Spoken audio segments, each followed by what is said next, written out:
typically don't work off speech and off text, but it's been such a busy week. I don't want to miss anything. So forgive me for working off of this. But thank you for joining us. We're glad that we can kick this program off. Where bad conditions, environmental conditions allow us to do so. Tonight we are excited to host a panel designed to promote conversations about diversity, equity, and inclusion. I'm thrilled that we have incredible panelists here tonight. We greatly appreciate their time and partnership, so thank you both. Thank you all. We look forward to our panelists sharing their stories and providing perspective to help create an open dialogue and awareness within our community, and you will learn more about each one shortly. Before I start my introductions, I would like to thank the Morris Plains Municipal Alliance for sponsoring tonight's babysitting service. Hopefully we don't see kids running around and screaming and running across, because then we may have to fire them, but that's fine. And the Morris Plains Education Association for providing some light refreshments. Tonight's program will be moderated by Mr. Patrick Fennell, the gentleman sitting beside me, who is a specialist in enhancing school climate and culture. Mr. Fennell currently serves as our diversity, equity, and inclusion and SEL specialist. He has facilitated DEI training for admin and for staff, and he's currently leading the Code of Conduct revision project across both schools. According to Mr. Fennell's biography, his mission is to assist schools to continuously strengthen children's, teachers, and parents' social, emotional, and character development by creating awareness and enhancing connectedness. At this time, I'd like to introduce Mr. Fennell to say a few words.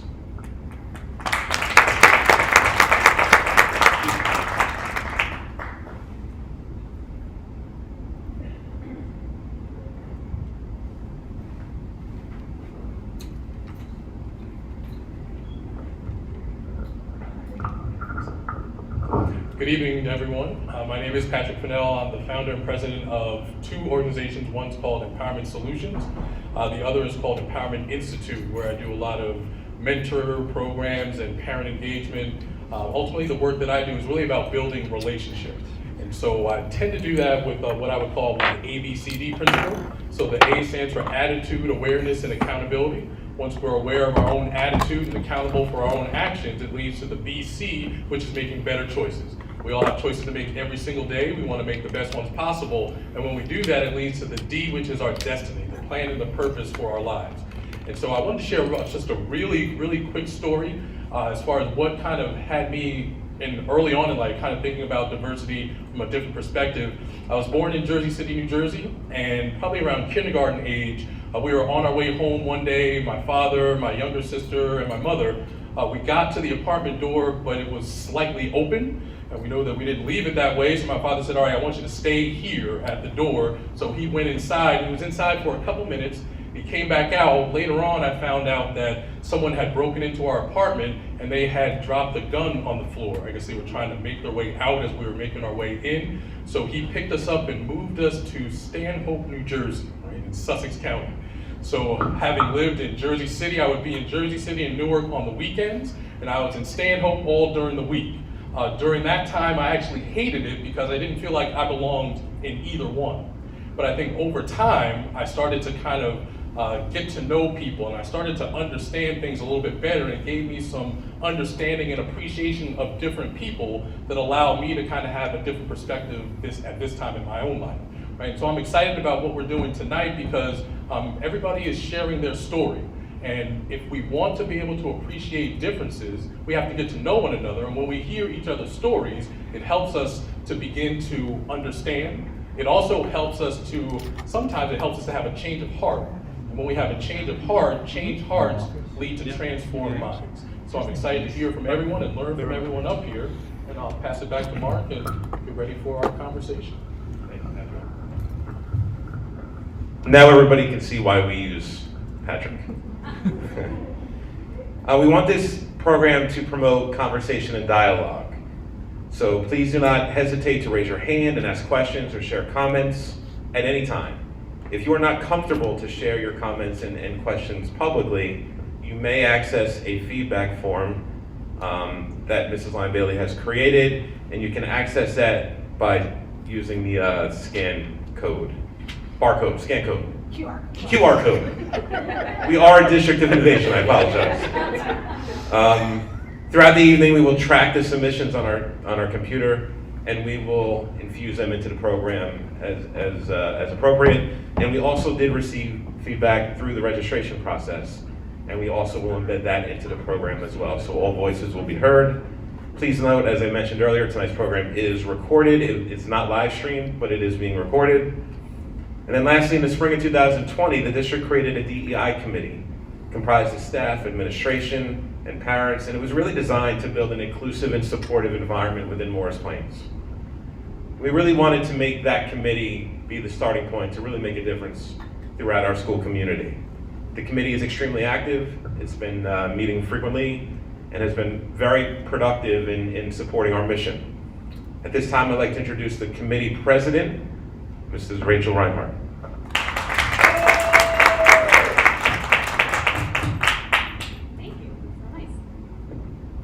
You guys hear me? Okay, great.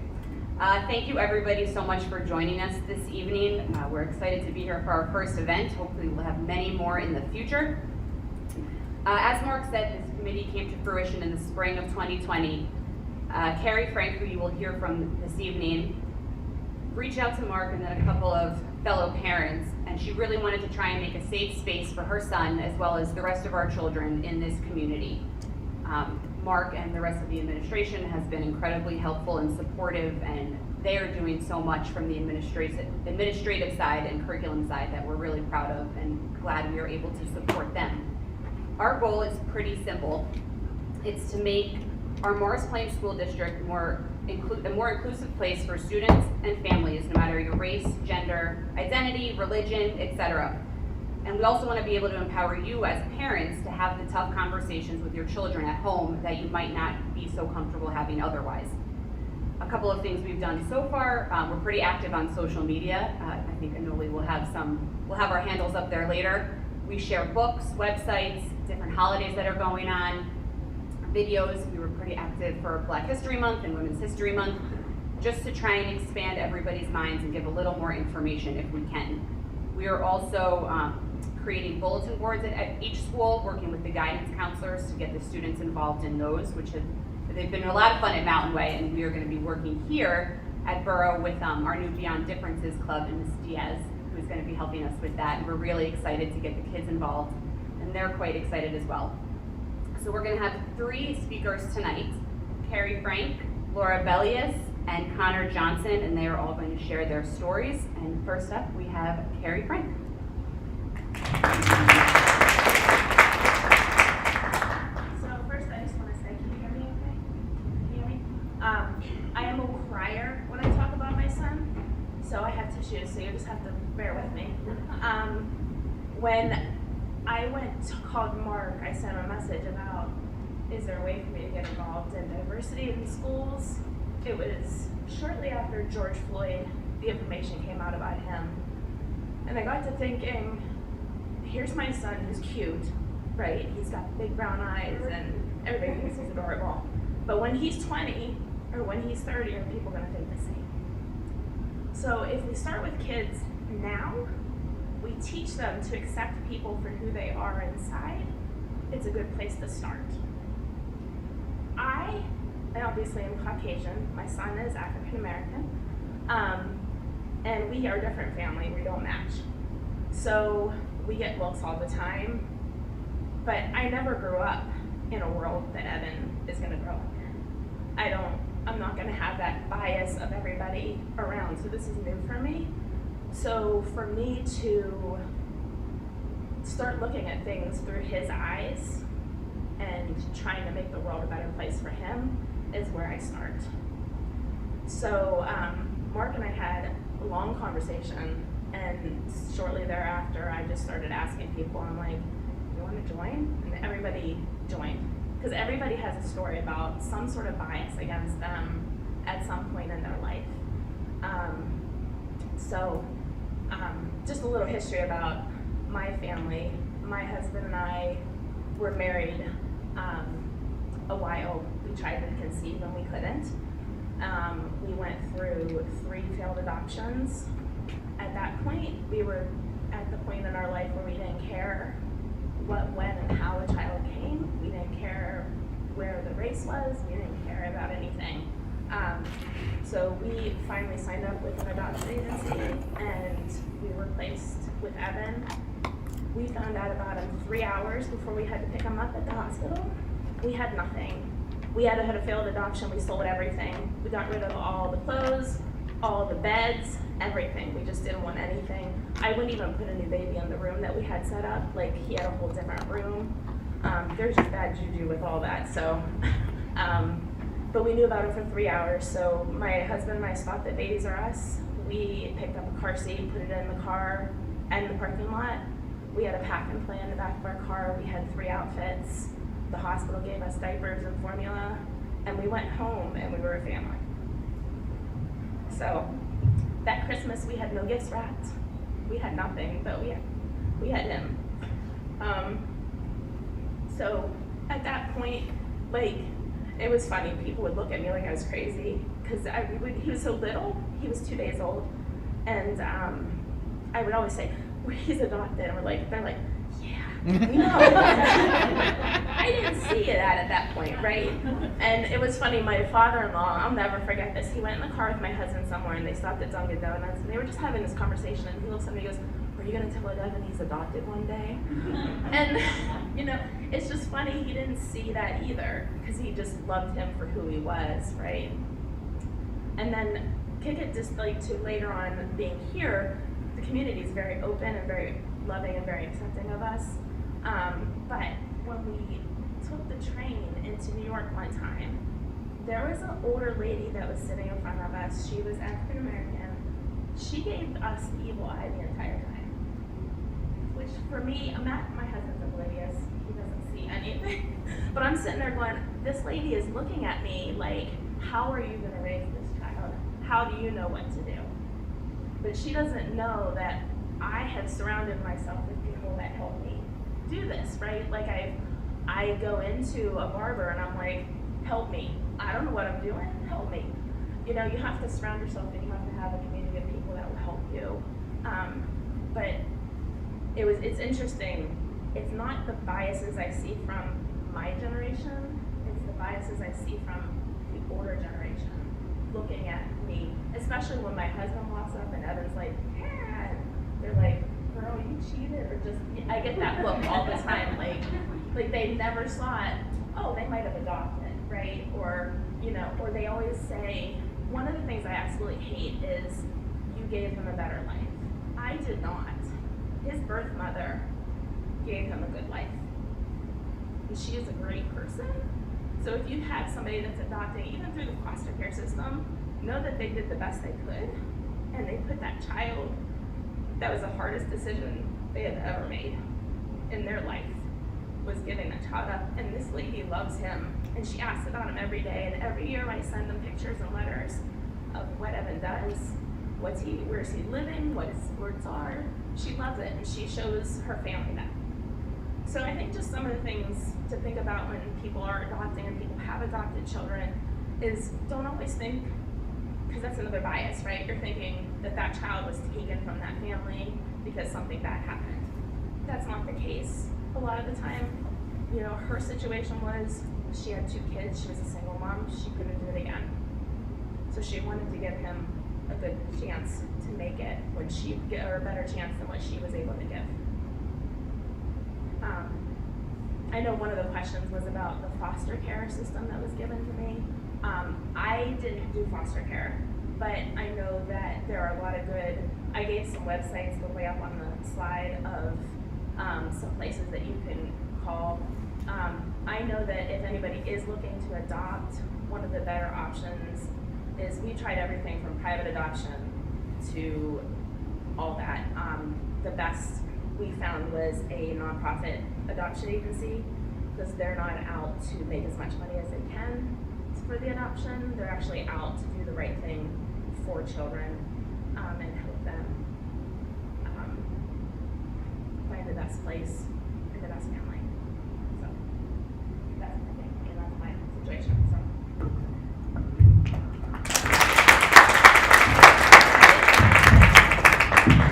Thank you, Carrie. Now, was there anyone that had a question for Carrie or a comment or a thought? I have a question for you, Carrie. And it's not prepared. Okay. So, but I know you talk to Evan a lot about a lot of what you've talked about. Can you share with us what those conversations are like? I know, in the height of the Black Lives Matter, we were sitting there one day and we were just watching TV, and he looks at, you can see it in his face. I can always tell when something's going on in his head, because he gets that look, and I'm like, what's going on? He goes, so, Mom, let me get this right, Black Lives Matter. And I'm like, yes, they do, absolutely, Black Lives Matter.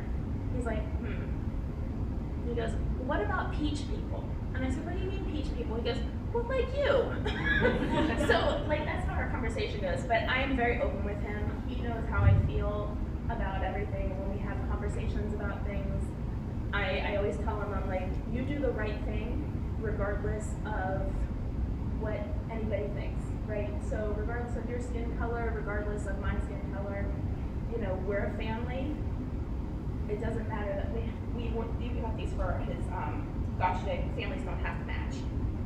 And that's kind of our thought process in our family is we're a family because we're family. Thank you, Carrie. So I had a question, obviously it's not scripted as well, but the love that you have for your son is quite apparent. And I think that with parents, there are always challenges with raising children. But my question is, what is it that Evan has taught you in this whole process? I see in him, he doesn't look at anybody differently. He doesn't. He doesn't look at, you know, he loves celebrating Hanukkah. He likes, you know, it's just interesting because he doesn't see those differences. I think that's so great in a general sense, right?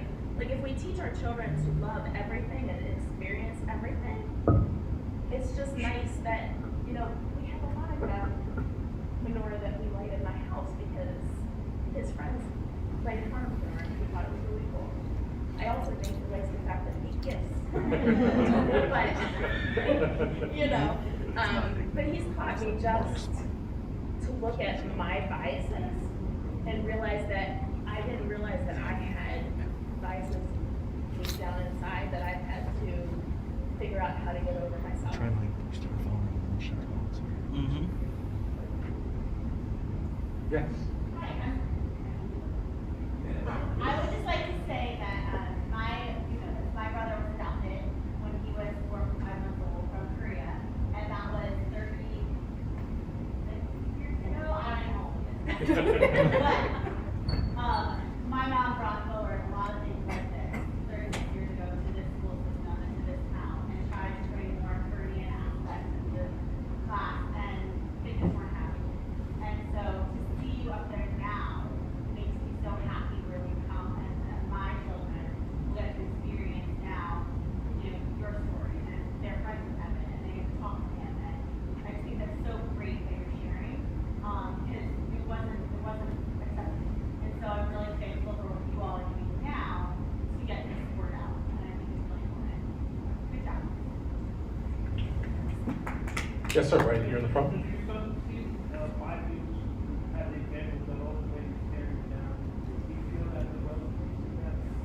I don't think he does. Like, I think he's like my husband. Like, I love my husband, but he just, things just go over his head and he doesn't see things. And I think Evan's just really busy and really talkative and overly friendly, so I don't think he realizes anything about the biases that other people show. Like, and I say things to him, I'm like, I said to Matt, I'm like, did you see that lady doing me that eye?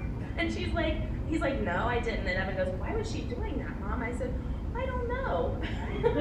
I said, I think maybe because we look different. And he goes, yeah, but that's all right. I mean, I don't think he cares.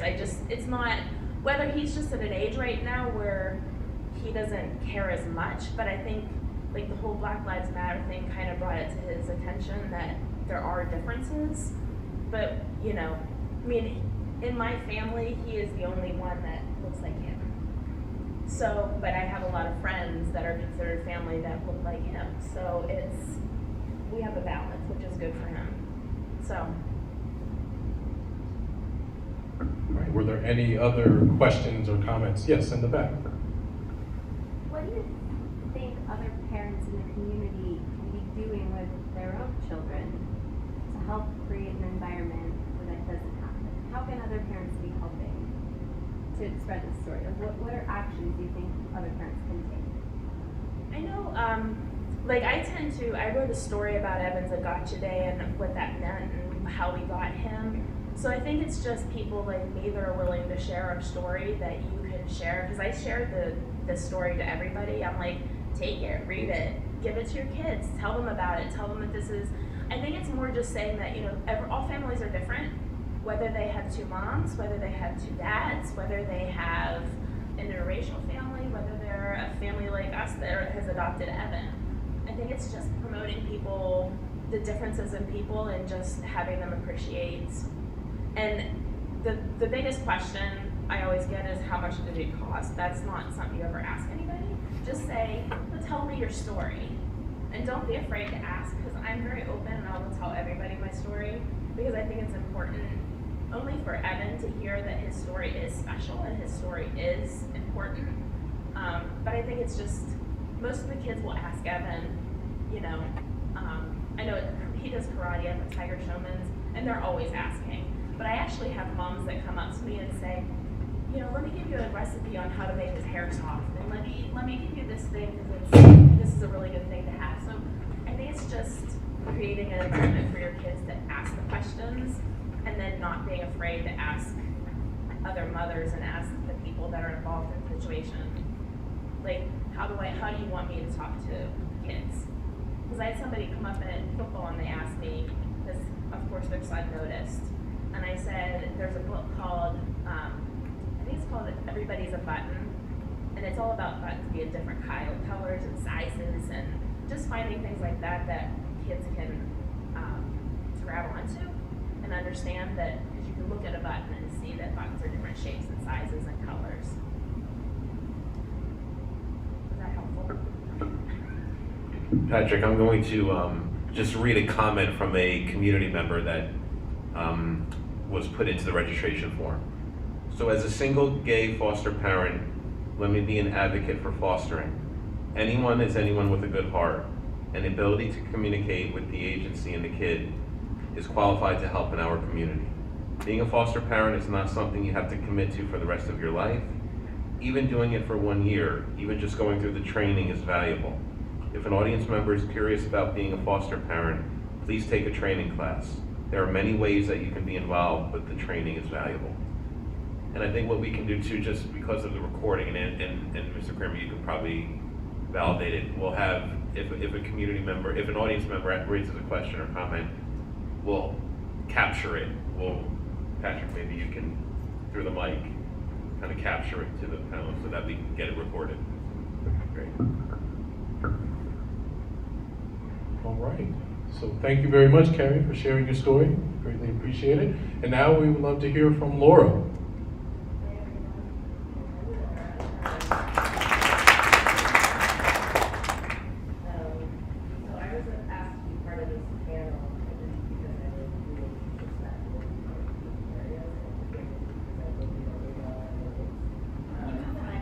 I don't think her mic is on. Is it on? Laura, can you check if it's on?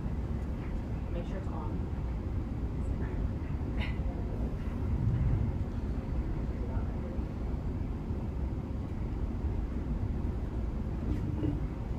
How's that? Hey. Sorry, I didn't even think to turn it on. I'm oblivious. So, I'll say it again. I was asked to be part of this panel because I have a unique perspective that covers a few different areas, and I will be looking down at my notes because I'm very forgetful. So bear with me. I have a brain injury and can easily get distracted. So I'm lucky and grateful to be able to speak at all because my brain hemorrhage damaged a lot, and part of that affected area was in the speech section of my brain. So my legs and my right arm were all knocked out, and initially I had speech deficits too, so the fact that I can speak at all is pretty amazing. I just have trouble keeping my thoughts all together, and therefore I'm gonna keep looking down because I get lost. I was born and raised in North Plains, so I have experienced the then and the now. I had no issues growing up, really. I kind of had a cookie cutter life. I was a good student, I had lots of friends, standard middle class family.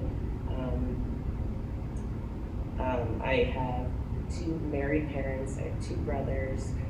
My parents still live across the street from the school, and I actually ended up moving back in with them when I became disabled. So I'm very grateful they're there and a very stable, supportive environment around me. So to fast forward, I went to Fairfield University and became a registered nurse and worked as a nurse up until my 3rd baby was born, where I was gonna stay home for a few years, and then my plan was to go back to the workforce, but the world has, or God had different plans for me. Let me think. I'm getting a little lost here. So I had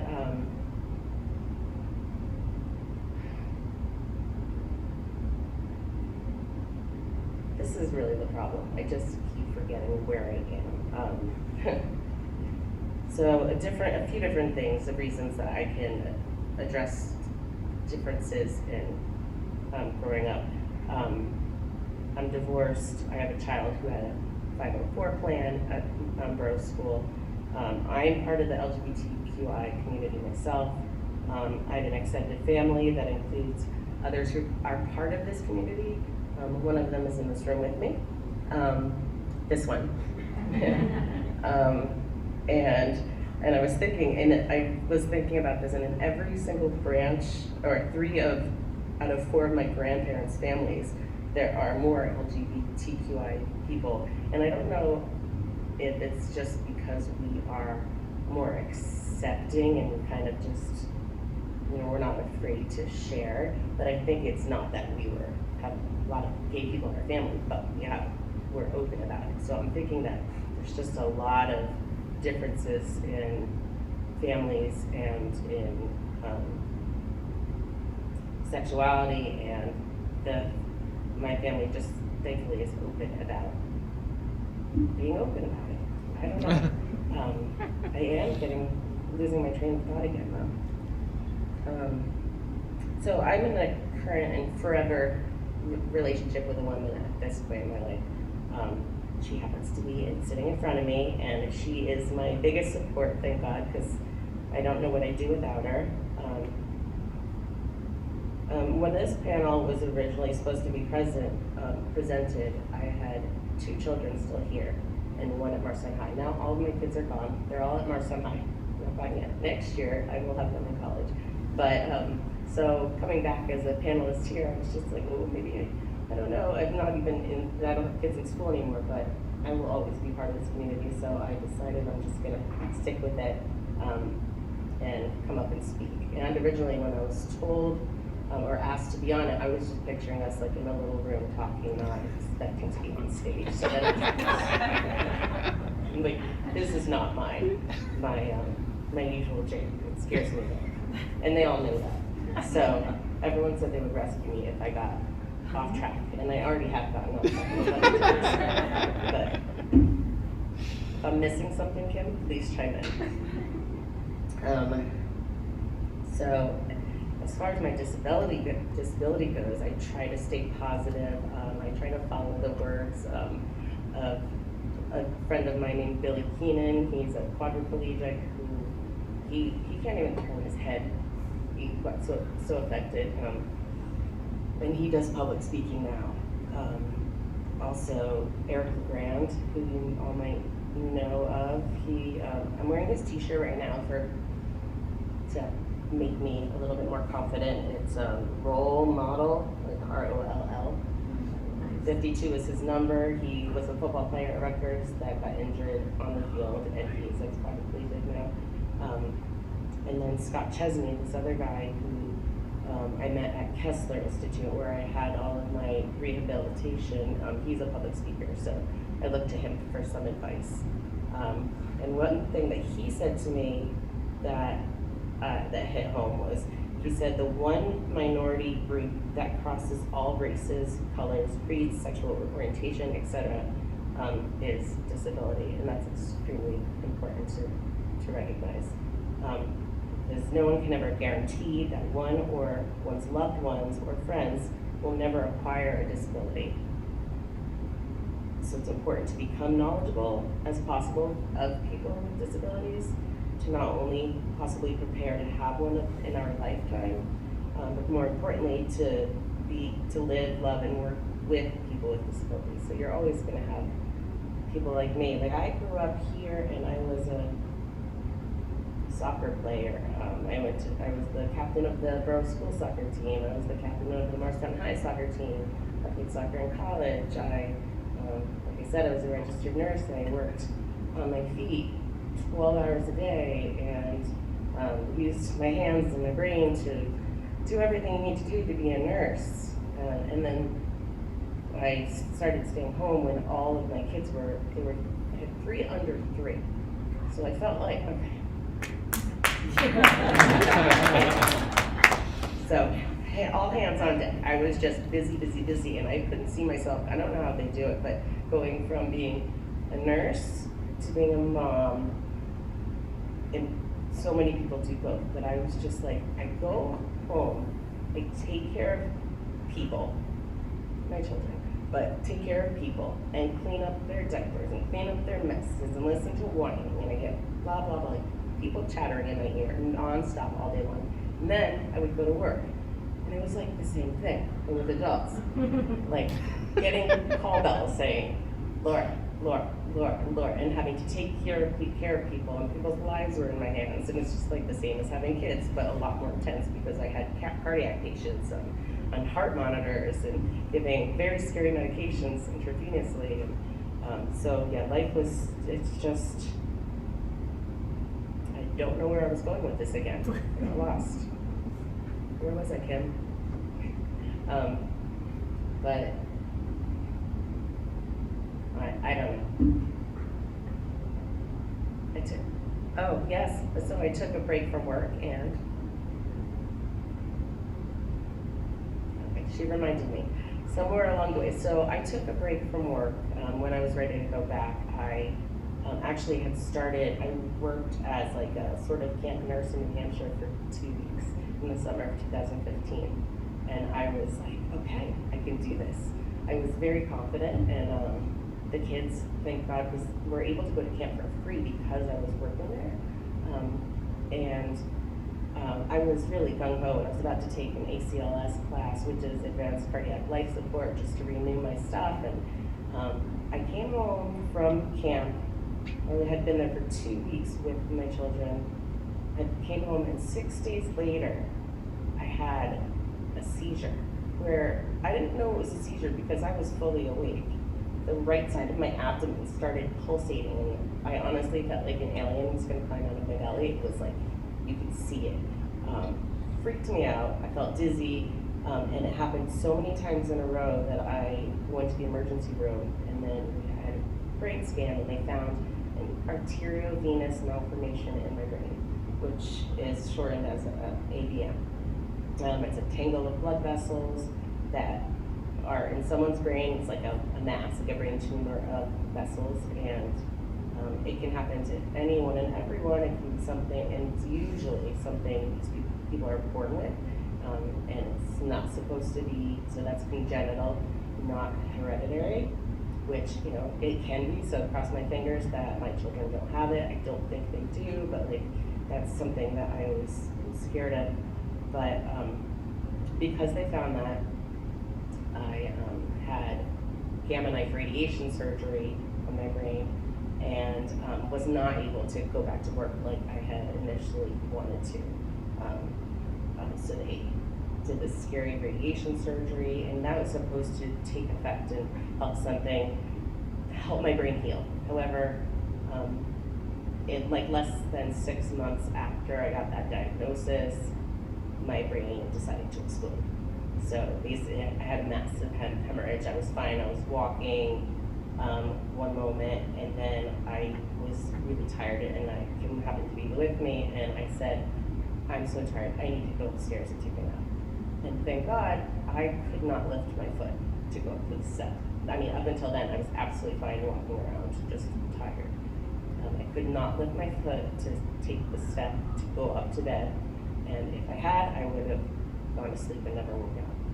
So she basically dragged me out the door, threw me in the car, brought me to the emergency room, and watched me in live stream, watched me have a stroke, and watched my side go limp.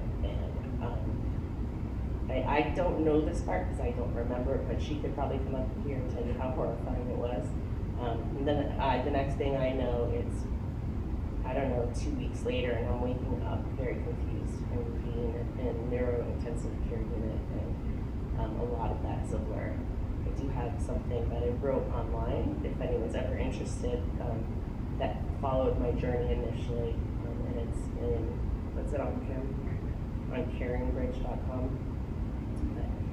So that's how I ended up in this situation, and back in my parents' house with my kids. But Mars Plants has been so caring and helpful. I'm just so happy I came here.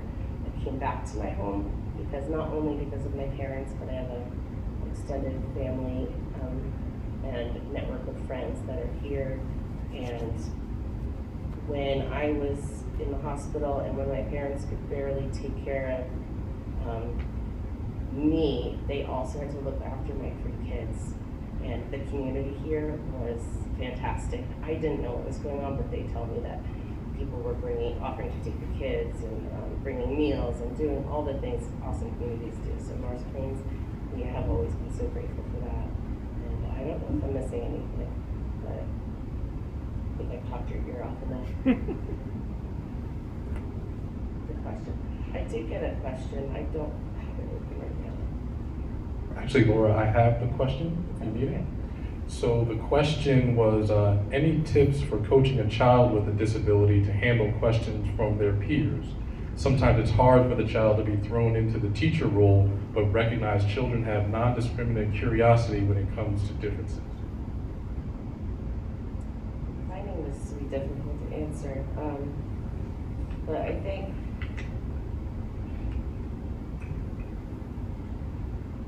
just because I didn't grow up with a disability. So I guess all children are different, will handle every situation differently. Some are shy, some are outgoing, some will share their life story. I think you just have to take it one child at a time and kind of figure out what's good for each child. So first of all, just always let them know that they can steer the conversation.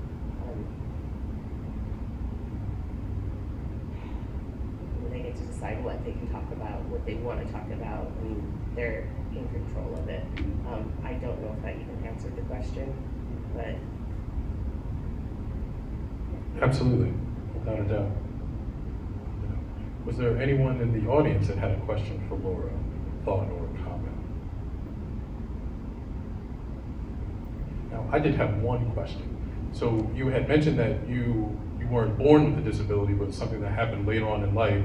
So what was it that was helpful for you to overcome all the challenges that you had to face and still live a full life?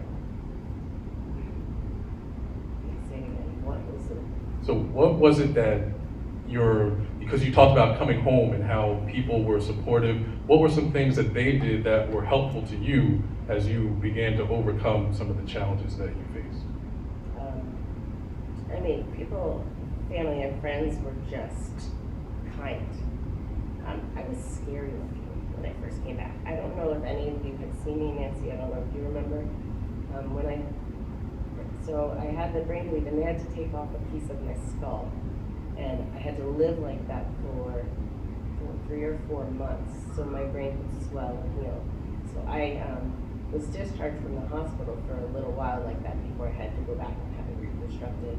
And in that time, my parents were able to take care of me at home. Thank God. I would have been in a facility, but they got nursing beds and like they all just take Kim, my aunt, my parents, and kids, they all took care of me. So I had that going on, and it was wonderful. So in that time, my kids were here at this school, and there were events that would come, I would have to come in and be here in the auditorium, and with my helmet on, looking kind of crazy, and everyone was just so friendly, and they would, my daughter's friends would come up and sit next to me and say hi, you know, like they were just so sweet, and nobody turned away from me. They were just very, I don't know, very comforting, sometimes too much so, because with the brain injury, like stimulation is a lot. It still is. Like all of this is making my head spin, and I know that I'm talking in circles because I lose my train of thought. But yeah, just being here and I'm losing my train of thought. No, so then just being there and being kind was what was very helpful for you. Yeah, just being, this is home to me. Morris Plains has always been home. That's the reason I'm here again, and I'm so thankful that I chose to move here again. I went to Connecticut for a little bit after college, and then I just decided, hey, I need to go home. I want to have kids. I want to raise them in Morris Plains, and so I did. And thankfully, because you know things happened, I ended up getting divorced, which is fine. It happens, but having a brain bleed on top of that, knowing that I had Morris Plains and my parents here, that like my kids didn't have to switch schools when we had to move in with my parents. It's just so much comfort here, and I'm happy that I have such a good supportive community and family. A question up here up front.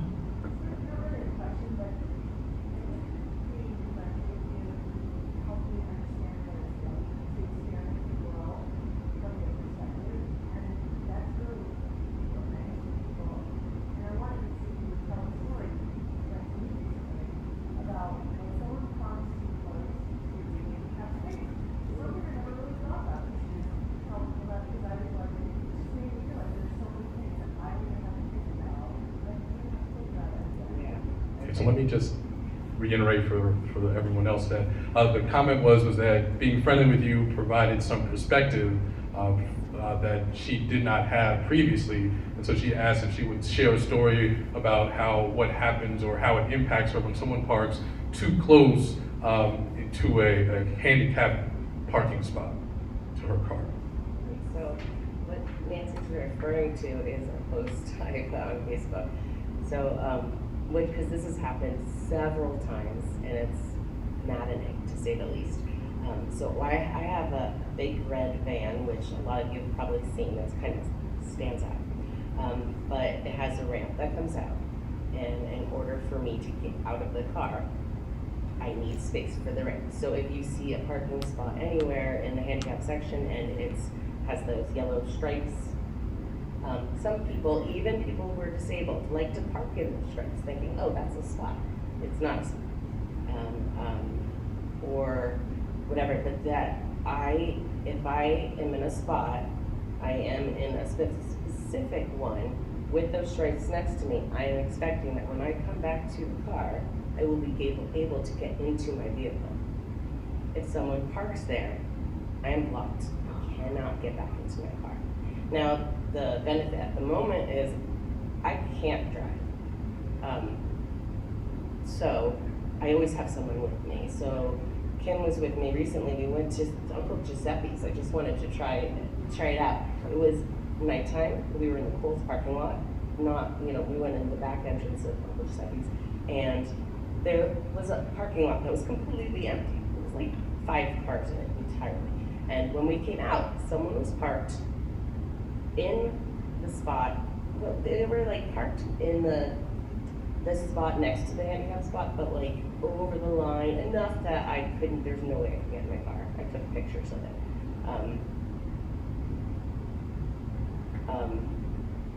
Where was I going with this?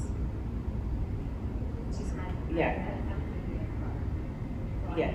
Okay, so yeah, Kim was able to move it for me, no problem. But it is a problem because there are a lot of people who are able to drive with their disability. and they need to be able to get out of the car. So if I had been alone, and I am hoping to, when to get a license, I have tried 2 different vehicles where I could drive it with one hand, and it's like magical, like you're driving a video game car, but it's for real, like a big car. And yes, so someday I could be out there and not be able to get back in my car and have no way to figure that out. So thank you, Nancy, for bringing that up, because yeah, it's horrible. So I want everyone to know, never, ever, ever, ever, ever park in those striped ones. Never. Because I actually called the Orange Plains police, but not right away, because I just wanted to go home. It was late. But the next morning I called and said, what do I do in this situation? And they told me to call them right away. And they also said, for any of you, anybody who's in the community who sees that, either in town or somewhere else, call the police, because they will have the car too. And I'm stupid. I'm like, oh, I feel bad. I don't, no. You know, I'm always like feeling bad and thinking of the other side of the story. Like, well, maybe they had to, but no, you just have to call. And it's just people, they need to learn their lessons, because it's just, I don't think people do things like this in order to be a jerk. It's just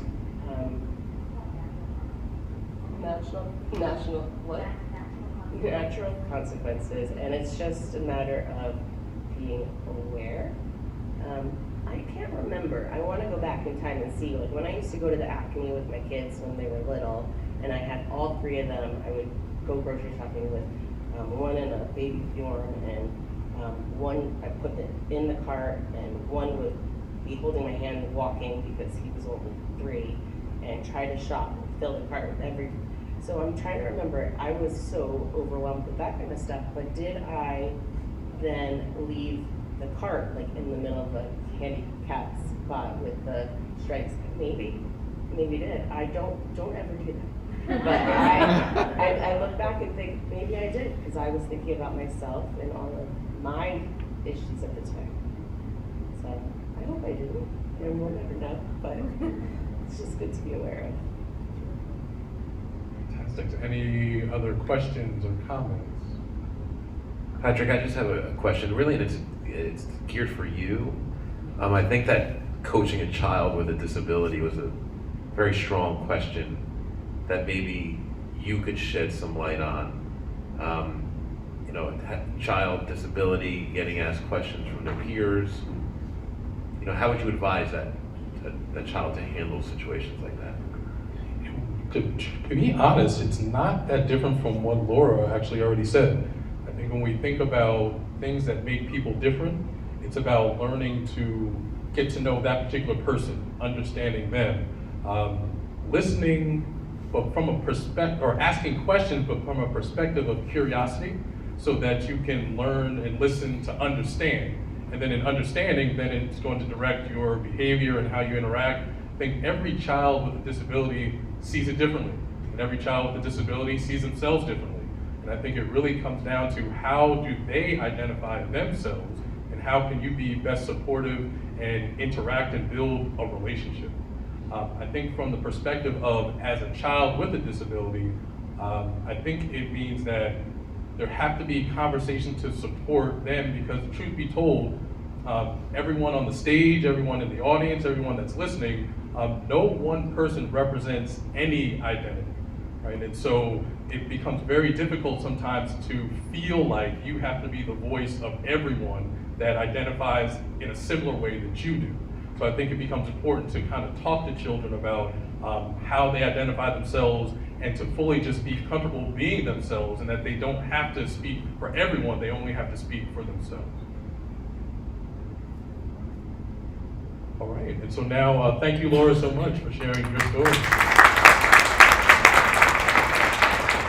Now I have the pleasure to reintroduce Connor, and love to hear Connor's story.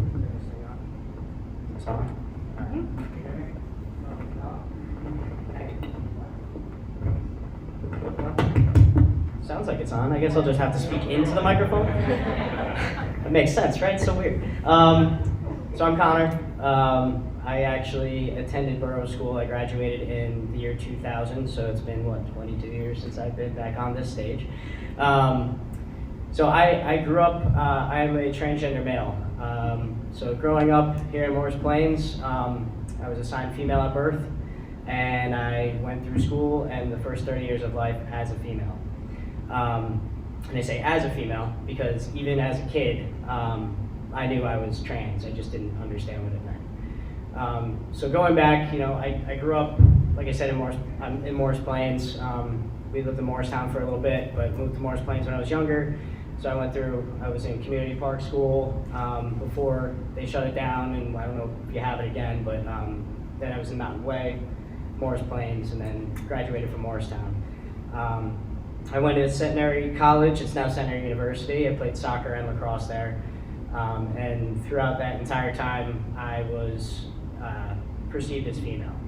I found out, growing up, Laura and I are distant, we're cousins. We're second cousins, like once removed or something. I don't know how it works, but she's my cousin. So growing up, I always had Laura, and we had a big Irish family.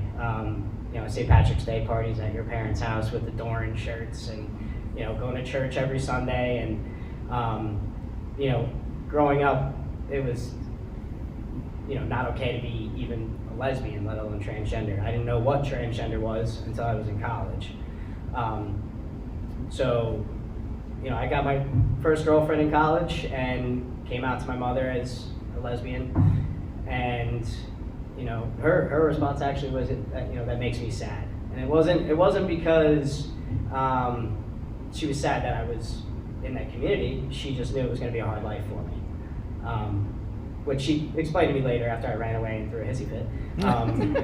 But and it makes sense. Little did she know I was going to come out again as transgender, and hey, I'm a dude. It's a little bit different than being a lesbian. But growing up here, it's funny, like walking in here, you get a flood of like different memories and things. And I remember, when I was in 4th grade, they opened up the play to everybody. Ruth Goldman did The Music Man. And I always sang when I was younger. I loved singing, and I had a decent voice, I think. I have a good voice. Testosterone hasn't changed that, believe me. It's still good.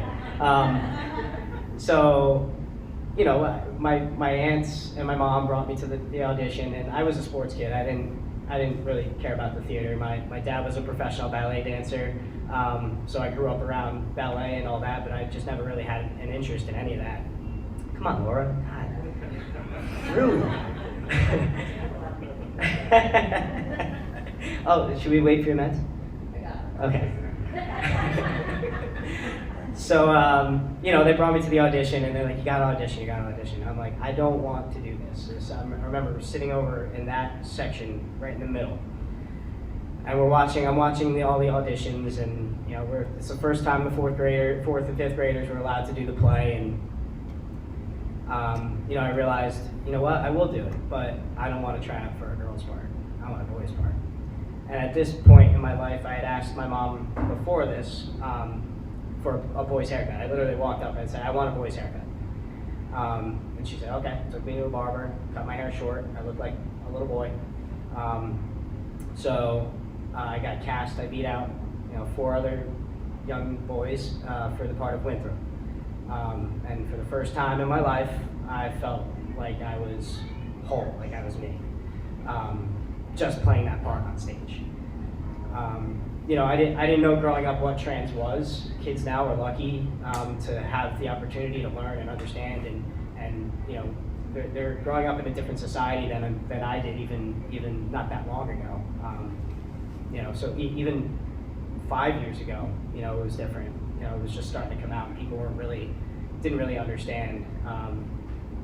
So going through college, I struggled. I didn't know what my identity was. I also didn't know what being transgender was either. I had to teach myself that.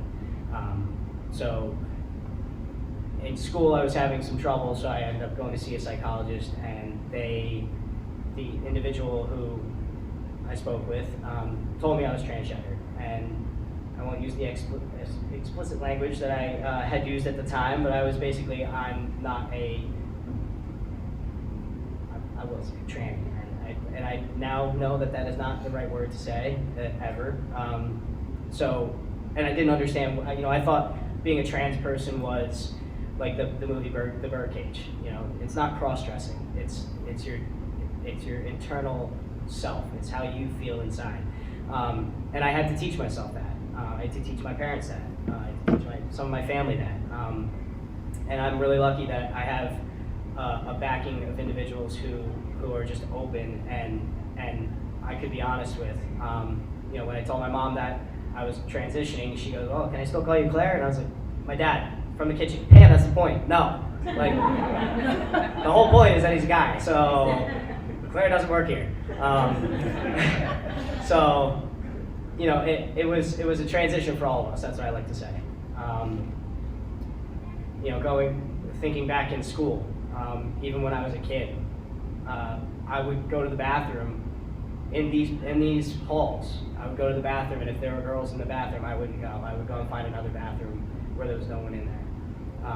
And as a young kid, so my mom always asks, should I have let you transition when you were a kid? And I was like, that wasn't a thing back then. It wasn't. So you see all the stuff that's going on in other states, all these trans bans and things, and it's very frustrating. I'm also in law enforcement, so I go around the state and I teach law enforcement officers. We have a transgender policy now. It's a directive, actually, an attorney general's directive that it basically explains how law enforcement should interact with a trans individual, and it's just with respect and using the right pronouns, because pronouns are important, and using their right name, the correct name that they go by. Whether you're non-binary, gender non-conforming, transgender, it all fits underneath the trans umbrella. I go around the state and I teach that to other law enforcement officers, and it's important. The understanding is the important part, and until I understood myself, I couldn't educate anyone else because I had to educate myself as well. I had to educate my family, and part of understanding is education. That's why we're all here, right? My journey was interesting. I transitioned while I was on the job because I didn't think I could be in law enforcement and trans. I was sadly mistaken because law enforcement community is moving in a better direction, more progressively, especially in the state of New Jersey. When I started my career as a dispatcher and then I went to the jail, I was doing all the female strip searches, but I was living a double life at home because I was at home. So, it was a tough, that was tough, the transition there, literally the transition, and living that double life. But it took me 30 years to really find out who I was, and it's funny that I'm back here on this stage when the first moment that I really knew who I was on this stage. And it's amazing to see that this community, that this school is putting this out there, and I applaud you guys. Carrie, Lori, you were awesome, and this whole school, I'm so happy that they're doing this to put it out there and to just make people aware, because if you aren't educated, like I said, you can't understand. So that's my spiel.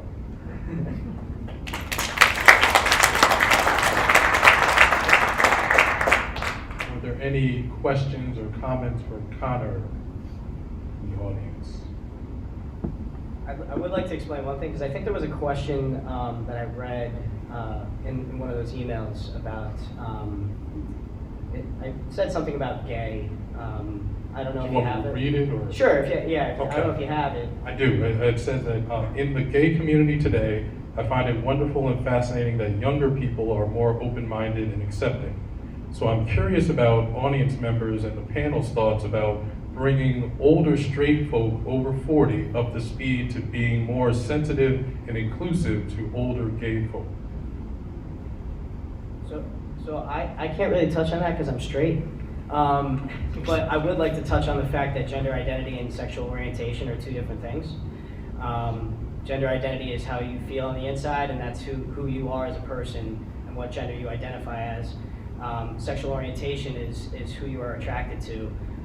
So as a transgender male, I'm straight. I'm a straight transgender male. I don't know if that helps anybody. If I was attracted to men, I would be a gay transgender male. I know a lot of people get confused because they start thinking of anatomy and all these things, and I say, keep it simple. Doesn't matter if there's cisgender or trans in front of the word male, I'm a male. So a guy attracted to women would be straight. If I was attracted to men, I'd be gay. So just something that I kind of wanted to put out there because sometimes it gets mixed in, and with I'm an LGBTQ liaison. I'm one of 3 transgender police officers in the state of New Jersey. I'm the first open one. And I go and I hang out with all these gay men and lesbians, and I'm the outcast because I'm a straight guy, so, but I'm still part of the community because trans is in that acronym. So just something I wanted to touch on. I appreciate that. And for those that aren't sure what cisgender is. Yeah, so cisgender is what trans individuals refer to as somebody who identifies with their assigned birth from gender, or from assigned gender from birth. I switched those two. I got dyslexic for a second. So anybody who identifies with how they were assigned at birth is a cisgender individual. Fantastic. Now, I did have one question. You talked earlier about how you had to educate yourself. And I think it was a powerful thing that in order to help other people to understand, you have to understand yourself before you can help. So what was it that you had to educate yourself to in the beginning, or as you were going through your transition? Yeah, so like I said, I when I was told that I was transgender, I didn't really know what that meant. I didn't understand. The psychologist had to tell me, you identify. It was that identification that I didn't get. You identify with being male, and when she told me that, a light bulb just went off in my head. I remembered all of the times that I would play with the boys when I was younger. I wanted to play football. I wanted to be just like my dad. I wanted to have kids like my dad and be a dad to them. My dad was my role model, and just growing up and even just being attracted to women. I hated lesbians because I'm like, how do you guys act like that? Like, you don't date each other. I'm like, this is like, and I love straight women. So it was like, just so many different things, and I had it was a light bulb that went off in my head when she said it's your internal feeling of who you are and what gender you are. It's different from cross-dressing, which is what if anyone's seen the movie The Birdcage, great movie, that's what he's doing.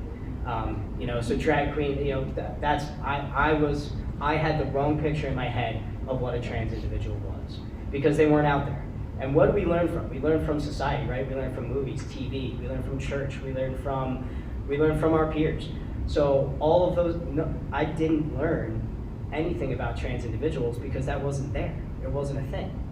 So now that it's being out there, now that these kids are being exposed to it, and I had an individual come up to me and tell me, oh, I don't want to expose my kids to the LGBTQ community, and that made me cringe on the inside because for the first, 19 years of my life, I wasn't exposed to the community, but I was in the closet in that community. And then for the next however many years until I was 30 and came out and transitioned, I was in the closet again. I hadn't come out fully for 30 years. And it's soul crushing. So, just having conversations, educating yourself, educating other people, and answering, I'll answer any question. You can get weird with it if you want. I don't know if that's something. I know we're in a school, but I'll answer any question. I'm an open book.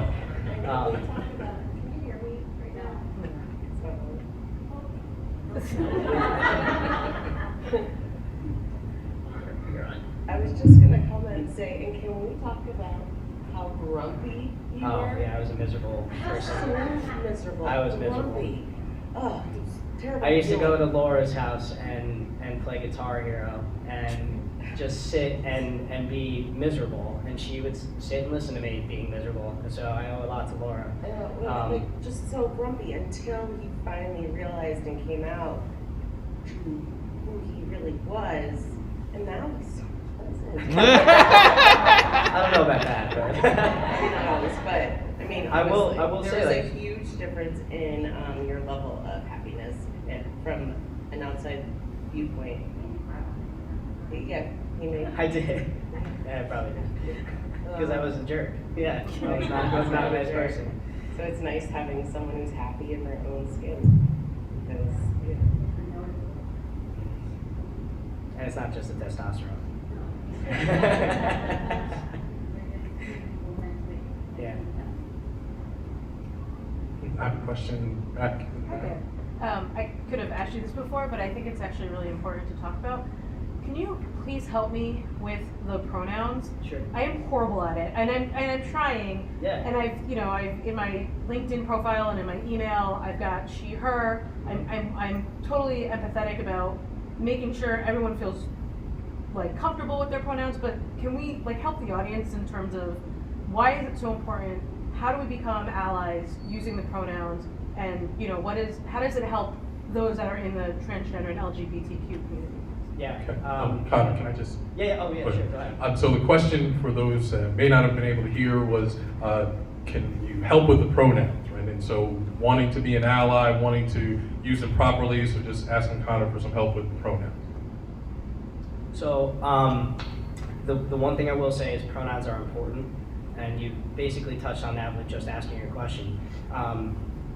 Being misgendered is very hurtful to a trans individual or a non-binary individual, and I don't really think I can explain why, but the biggest thing is just simply asking, what are your pronouns? What do you go by? What, and it's not a prefer. What do you prefer? It's not their preference. Preference is like, I like chocolate ice cream over vanilla. So, gender they're born with.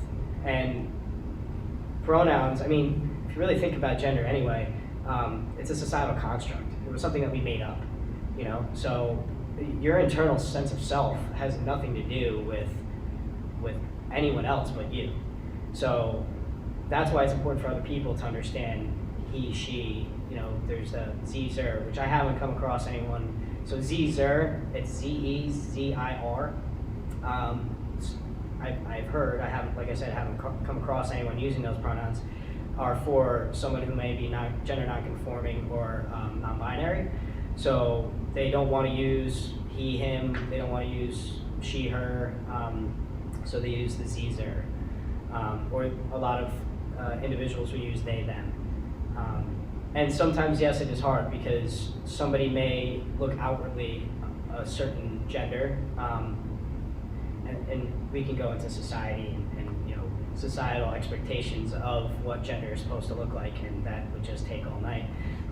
But I went to West Orange High School a few weeks ago and spoke to some kids there, and one of the individuals is a trans male, but they present female, and that's just their outward appearance because they haven't fully started a transition yet, or they're scared, or haven't come out yet. And they, maybe I was the first person that they told. I don't know. I don't know their whole story, but I asked, okay, what are your pronouns? And that was the first question I asked. I asked all of them, what are your pronouns? They, them.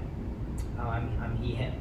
So, and you're gonna make mistakes. We're all human, and I've told everybody, like I think I said in the beginning, it's a transition for everyone. So if you're going to, misgender someone, just when they correct you, oh, I'm so sorry, and make an effort. Let them know that you care, all right? Because it absolutely is important. You might have, yeah. I mean, you had 30 years of calling me the wrong gender, so. Sometimes you revert. We were watching home videos, my mother did that. I was like, really, Pam? Like, it's been 5 years. Been on T for 5 years. I don't even look like that anymore. I'm gonna just jump in real quick about pronouns. So in February, we had a staff development session led by Edge, which is a local organization that provides support and services for children and adults, and our staff really took strongly to the pronoun discussion and really had a thirst to better understand what the pronouns were, tried to gauge a good understanding, and it was really, you could see that they were some were struggling because grammatically it didn't make sense, and they're so used to making sense grammatically. But it was really refreshing to see just how many staff were interested, and I think it speaks further about the district and our desire to make sure that all students feel welcomed, and to create that environment. And what that taught us, that session taught us, is we have a lot more work to do, and there's a lot more work that needs to be done. And but it was really interesting to see, Connor, just how challenging it is, because there's so many different pronouns, and you don't want to disrespect anybody. Carrie? It's on, I just don't think it's close. Yeah. Okay, that's better. The pronoun situation is interesting, I was gonna say, because yes, in our culture, it's he or she. And then if you go to, my friend Lena, her mother is Chinese, and she would always call women he, and just everything was he. And Lena would always be like, Mom, that's a woman. And she said, oh, well, they just don't have genders in the Chinese language. And I don't know the details behind that. But basically, everyone is just, it's just neutral. So that's a language thing. And then you go into the Romance languages, and like Spanish and Italian, and they gender objects. And anyone, and you could, Pam, you could tell us all about that since you're Spanish teacher. But so, it is just a construct, and it's kind of silly. That's all I want to say. I had a question here. Actually, we have two more after that, so we'll start here. Oh, I was going to say, Connor, I was in the music band with you. I will talk a liar, but whatever. So I would love to know, what would you say to Claire? What would you say to her? What would you want Claire's friends to know now, as we are raising our children, to know different people, to understand pronouns, there's a lot of things we need to teach our kids, and I want to make sure that we're doing it right. So as you now, what would you say then? So just to reiterate the question, which is a phenomenal question. You're gonna make me cry. So Connor, what would you tell Claire now, today, being Connor so many years in the future? And they never gave me a microphone, I was on stage either. Well, the piano did all the work, right? So that's a really great question. That's no one has literally ever asked me. I would probably tell him that your time is coming and it's gonna be okay. For sure, yeah, you got me on that one. No, it's okay. I don't need these. I'm a guy, I don't cry, right?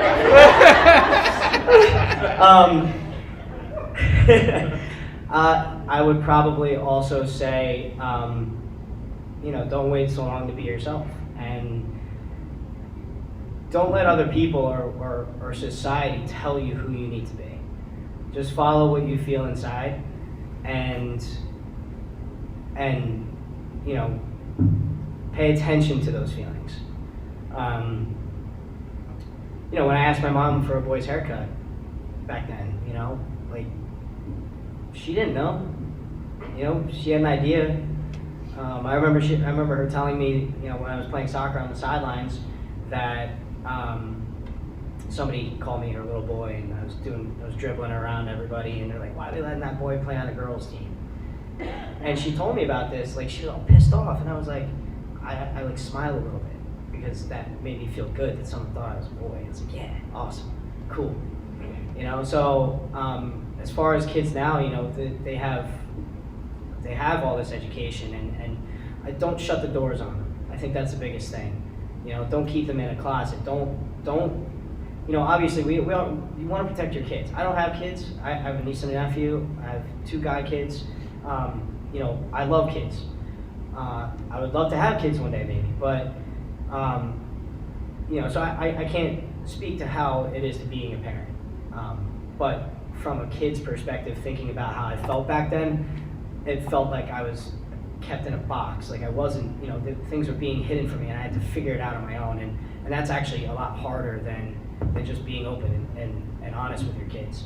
And telling them, hey, you know, like I said, when I had that person tell me I don't want to expose, first of all, what does that mean? Expose, like we're like LGBTQ community is like bad, like you're implying that exposure, you know, and that's you know, it's an unfortunate part of society still. You know, we look at everything that's going on in the world. It's just one little aspect of what needs to be changed in our society. So, you know, for your own kids and for the world in the future, you know, just try and be as open and honest with them as possible, and understanding. That's the biggest thing, understanding. Because you're not going to change your kid's mind on who they are. You're just gonna keep them in that closet and keep them from being happy. So why not have a discussion or talk to them about it? You know. Then there were 2 other questions. So my question kind of piggybacks off of the SOAR's question. So you talked about growing up in this community and you know, your journey through that. And so as the principal at Mount Way, one of the things that I find is we wait until kids get older to start talking about LGBTQ, just in general. But how do we, there are children at Mountain Way or, you know, Mountain Way age schools that have these same feelings. What's your advice for how we bring awareness at that age group that, you know, parents are intimidated by? And, you know, like you said, like, you know, exposure is a horrible word to use, but there are parents that push back. How do you advise that we make it a norm in our community and it's not a taboo thing to talk about in school, so that we can empower comfort for our students and allow them to be themselves? Okay, so the question was from an elementary school perspective, how do you bring awareness to LGBTQ plus issues, to bring awareness and so that there isn't a stigma, and I guess dealing with parent pushback as well? Yeah, I think parent pushback, you're going to get it no matter what. And for not just this. I coached for 6 years, and that was hard enough. So anyone who's a teacher, I applaud you, and you don't get paid enough. We do, I did a reading back during COVID. There's a book called George, and it's about a transgender young child who is going through the feelings of being trans and wanting to wear dresses and things like that. You know, I think, like I said, it's hard because you're gonna have parents pushing back. You know, but these kids, they know who they are, and they know about this stuff, and they find out about it probably way easier than the parents, and are way more open to it. So, I mean, it's a tough question. You know, it really is, and you guys are in a tough position because you want to do right by the kids and not let them think, because that's how this internalized homophobia started with me. You know, growing up thinking that it's wrong to be in the LGBTQ community, to love who I wanted to love, or to be a transgender male, thinking those things that, you know, I've now internalized that homophobia that was taught to me through society or through my religion or through whatever. So it's probably more of you need to have a discussion with the parents and figure out what age they would want to start bringing these things up. I don't know if that's something you can do, probably not. But I mean, I think that I say it's just the do it and parents, screw like, them. if they're not into it, the age is not going to be Yeah. important. That's the other thing too, You know because what I mean? they're going to struggle.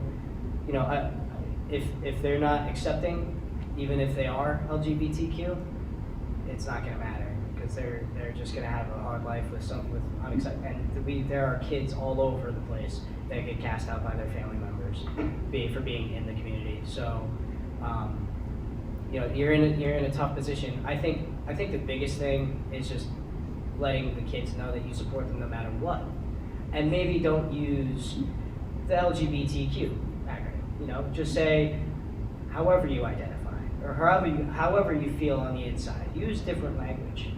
You know, it doesn't have to be, oh, if you're a transgender person, you know, you don't need to necessarily use that verbiage. I would just kind of let them know that, hey, however you feel on the inside and wherever you want to be, whether it's a boy or a girl, and break down some of those stereotypes too. Like my niece, the other day, oh, Uncle Connor, you can't wear a dress. Why not? Why can't I wear a dress? Boys can wear dresses, who cares? Because that's a societal expectation of what an individual needs to wear, who cares? You know, like, just let kids be kids, let them express themselves however they want to express themselves, whether they're wearing a dress or not, or playing with a Tonka truck because you can't do that, you're a girl, who cares? Let them play football, let them dance and sing on stage. Just let the kid be the kid, and give them that support. Say, I support you no matter what. You want to wear that? That's great. Go ahead. As long as it's not hurting anybody else and it's making them happy, who cares? That's just my spiel. I like it. Mrs. Langelli, not to put you on the spot, because I know you'd love to do that. But I do know, I would love for you to talk more about, you have been working with your staff Yeah. to support those younger elementary students. So do you mind just grabbing the mic and just kind of talking about your... there's no mic back here. Sure. We gotta go there. Because it's important, we're all talking, you know, we're talking about it, but I know that you are making great efforts.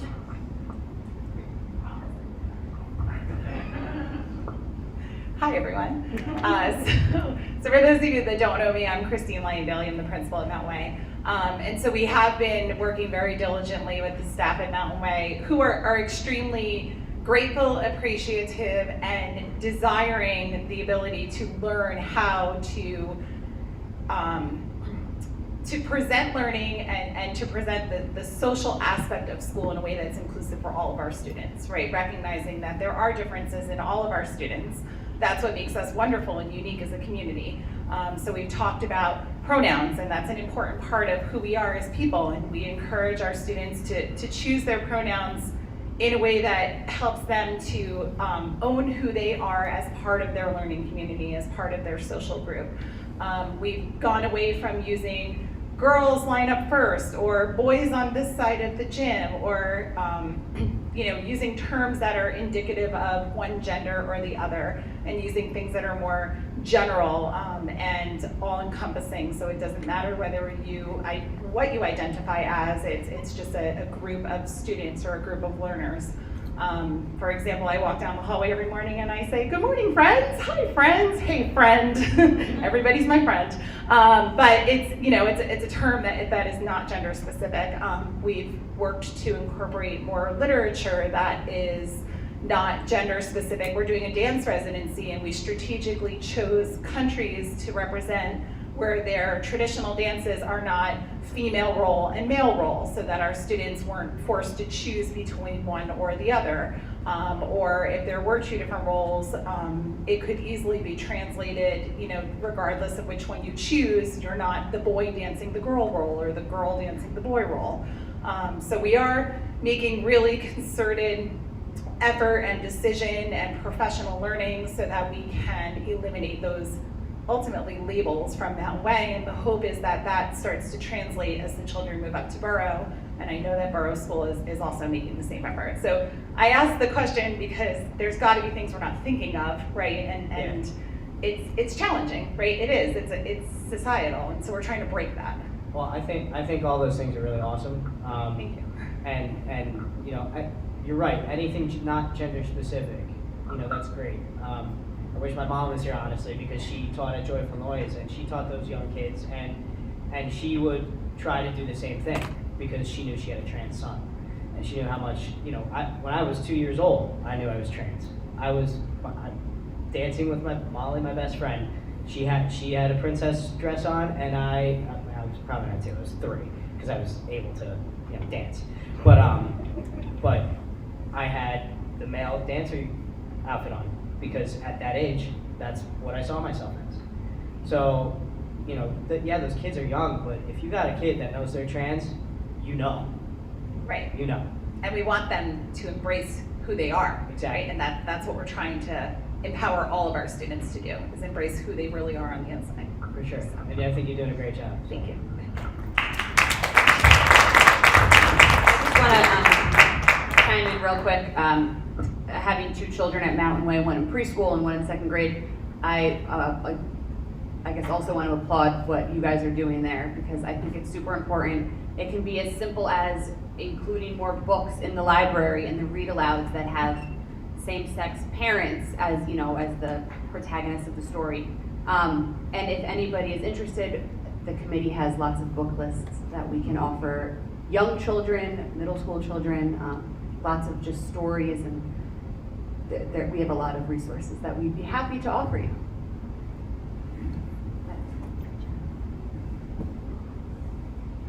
Okay, so thank you so much, Connor. We really appreciate all of you. Final piece, we have a 4th perspective of a person that was from the district at one time that shared some of their thoughts, and so I wanted to read them this evening. It says, the greatest way for us to be informed, beyond having a committee and helping create awareness and safe spaces, is also how much on an individual level do we push ourselves to know our comfort level and to challenge our own selves to have greater understanding. Because how much does someone learn to understand interracial relationships or queerness or anything unless they are, quote, forced to because of someone in their life? So I think one of the greatest things that people can do is to explore that within themselves as people, as parents, and to grow their own tolerance and understanding and sensitivity. Now, as a part of that, I think one main theme is how to think about and approach people as people, not problems. It sounds oversimplistic, but how do you see someone not as the stigma or the threat, but as people? And I think the more that we can learn to see everyone, whatever the similarities or differences, as people, as humans, the more we can approach that situation with more humanity and empathy and compassion, even if we disagree or don't understand each other. How much our parents, teachers, or adults are self-aware about sexism, about misogyny, gender roles, things that are unconscious bias, which is a big coined word, and to not make this about being PC or woke or something that should be felt like an attack or where people feel offended or are making fun of those terms, but where they can really understand what they are and the importance and value of some of these.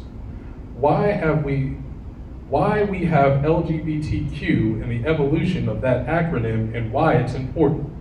Why representation is important.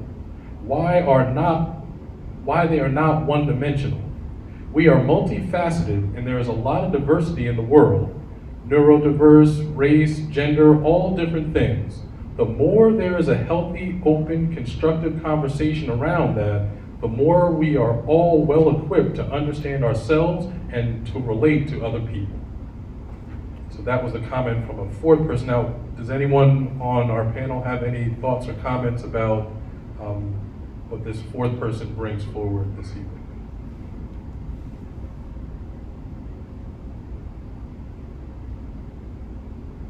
Or anyone in the audience?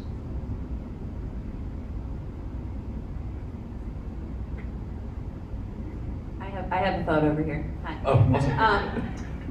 One of the things that I think is really important to note what that person said and what we've talked about a lot tonight, we were raised to respect each other, right? That everyone tells you to be kind to one another and you respect everyone's differences. But I think a theme that has been brought up tonight repeatedly is to not only respect everyone's differences, but to understand everyone's differences so you can really get to know them at a deeper level. Because once you understand their differences, you accept their differences and you can work together, and really that respect is much deeper than just to be kind to one another.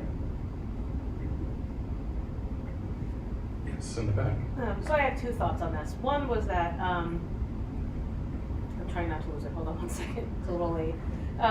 The one thing I got from when you had read that piece was, as much as we're here talking about how we're feeling and what our experiences are, so much of this is internal, right? It's every night going home and, you know, being self-aware and spending a few minutes with yourself to say, how do I feel about this person? Where am I uncomfortable? There's a lot of uncomfortableness, and that's not a word, but there's a lot of being uncomfortable in this situation. It's a hard conversation to have. I struggle with this with my father-in-law constantly. And I'm Indian, my husband's Italian, so I'm raising a multiracial household. And having to make people feel comfortable, a lot of that is they themselves sitting down and having a conversation with themselves to say, where am I going wrong? Where do I need to learn more? Where are my gaps? And how can I be a better person from the inside out, right? So as much as we're here to listen to the experiences that you've gone through, a lot of this is also listening to ourselves and how do we feel about it. And if we are uncomfortable, how do we get comfortable? Because none of this, the interracial relationships, the adoptions, the LGBTQ, this is not going away. We can change laws, we can try to change laws, we can, you know, put up a fight, but at the end of the day, there's going to be a lot more people pro all of this diversity than against it. And so how do we get to that point of being comfortable? And so that's my first point.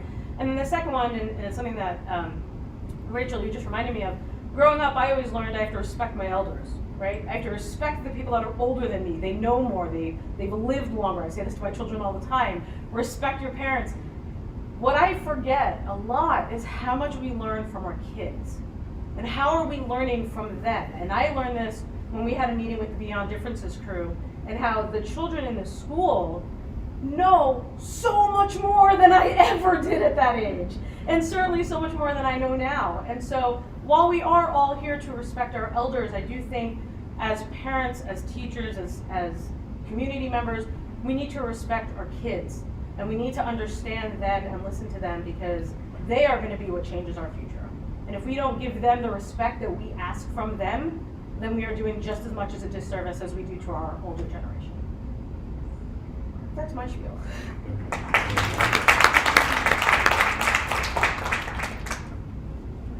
And I think that was loud enough that I think we can get that on. I'm really good at projecting. I can hear that. This is a great segue, and Maria, I am so sorry for putting you on the spot.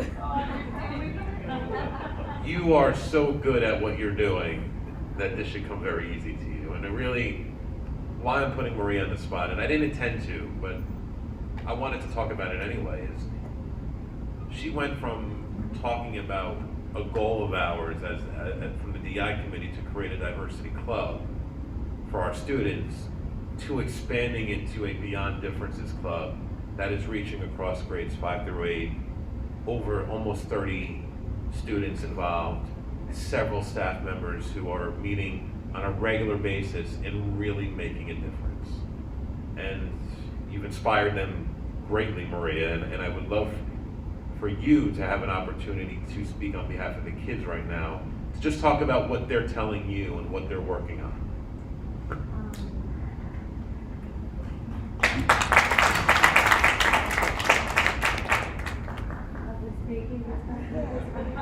I can project. Is it okay if I don't use the mic? Can everybody hear me?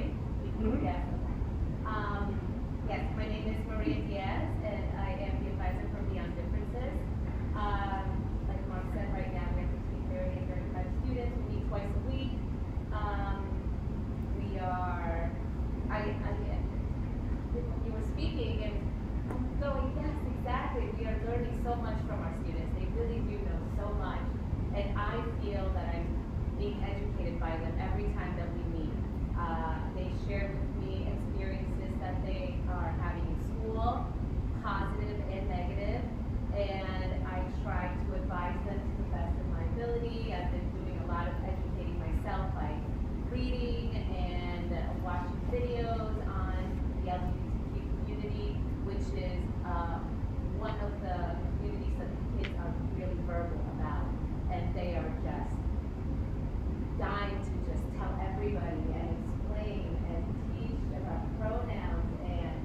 share their experiences with other kids. So we are actually working on a bulletin board that's going to be posted within the next month or so with information on the LGBT community, and not just that, but other diversities as well.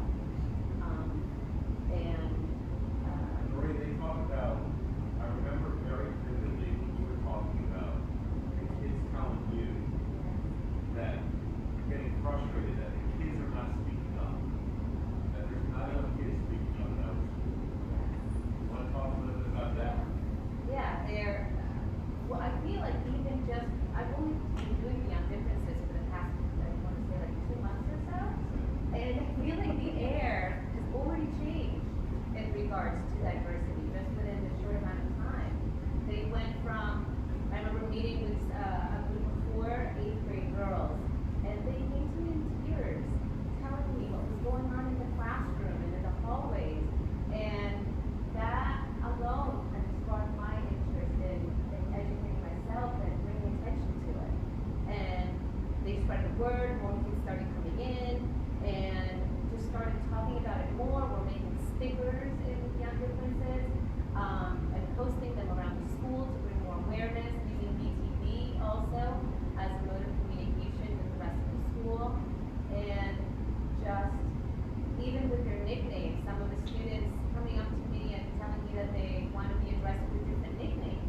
And I think that step alone is making them more comfortable and open with who they are. And it's really interesting to see how kids that weren't talking at all before about it or seemed uncomfortable or seemed scared are now being addressed by this new nickname, not just in Spanish class, but in social studies and math class and in the hallway. And there's peers that are pounding them and just greeting each other with these new nicknames and creating these connections with each other that I think they were fearful of before because they didn't have the opportunity to talk about it.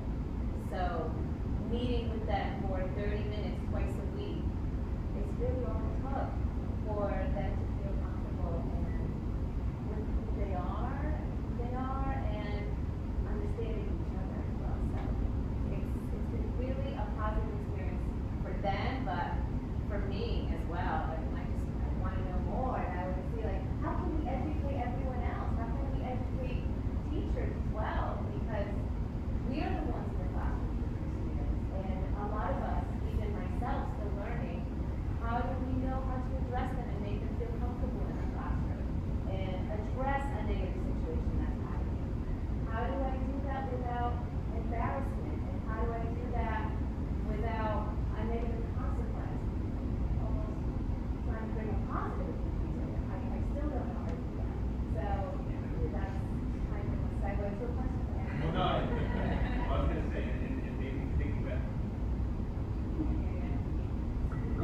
And maybe tailing off of that is maybe Patrick can talk a little bit about working with the staff on DEI and really what his message was, and kind of then we'll capture all of our goals. But you had a question for Connor, Marie?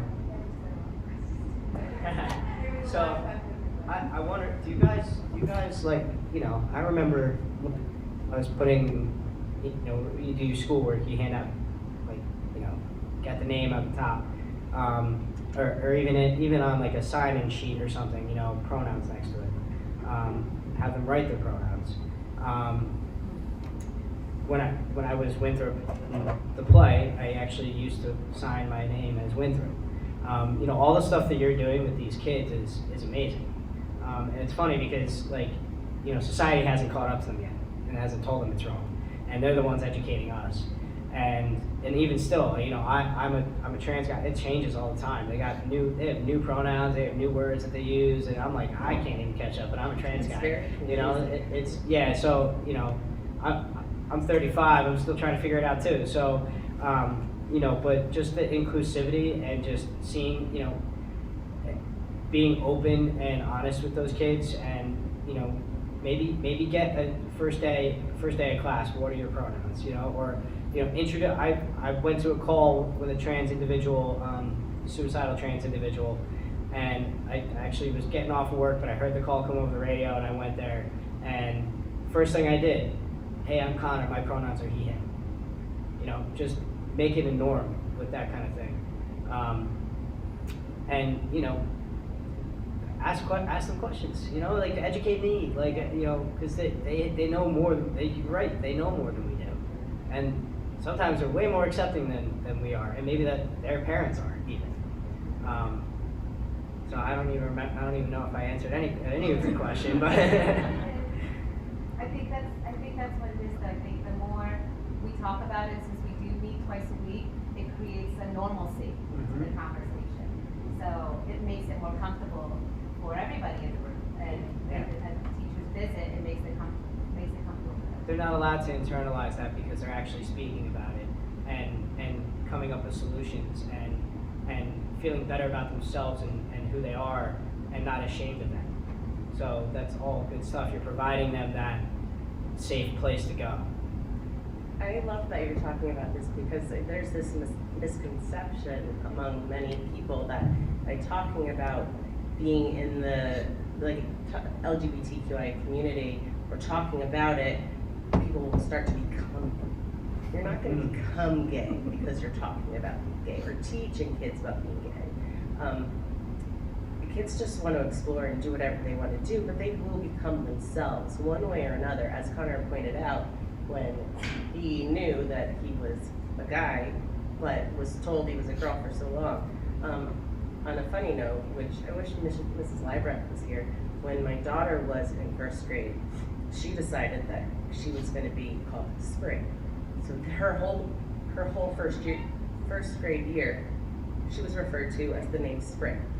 And she asked, and Mrs. Liebrecht asked me, "Is that okay?" I'm like, "Yeah, I don't care." And she didn't care either, so it was just funny, and it was just her little thing. She signed all her papers Spring, and it was just like a one-year thing, and we thought it was hilarious. And did it last? No, it was just something that she wanted to be called, and it was funny. And then the following year, she decided she wanted to go to the father-daughter dance in a tux, and she did. And a lot of people, I don't know, I got a lot of little side-eye and attitude for it, but she was so adorable, like beautiful red hair and her little tuxedo with a blue bow tie on top. And anyone in the opposing communities who aren't very understanding probably would look at her or look at me like, how could you let your daughter dress like that to a formal dance? And I said, well, I told her she had to dress formally and you had to play the part. It's a formal dance, you have to dress up. It doesn't mean you have to wear a dress, you wear what you're comfortable in. And I was annoyed at parents who told me that it was, or at least I heard like behind my back, like people were saying stuff about it, but I didn't care. She was so happy and so cute. And did that make her gay? No, she's a sophomore in high school. She's not gay. I've actually asked her directly. You know, it's just, people just need to let their kids be who they are. It's as easy as that. Just love them and let them be themselves. It's not gonna be mean to them and be like trying to put them in a bubble. It's not gonna make them something they're not. It's just let them be. As long as they're not hurting anyone and they're kind humans.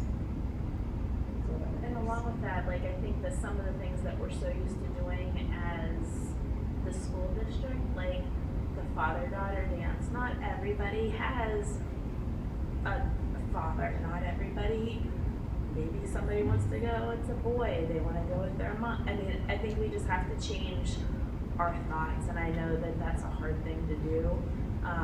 But that's just something else that as parents we have to be open to. I'm gonna say my son's athletic, so, and I'm not. I'd rather go to the dance than play kickball, but you know, but I think that's just something we have to keep in mind too, that we need to stop doing just because we did something 10 years ago doesn't mean we have to do it now, because we're different now.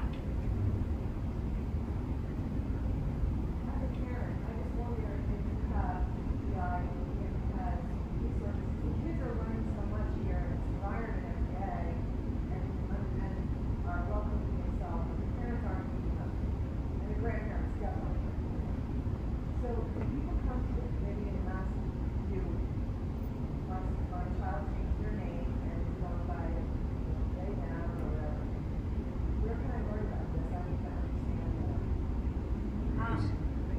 question was, are there resources for parents and grandparents to be able to educate themselves, be supportive of their children?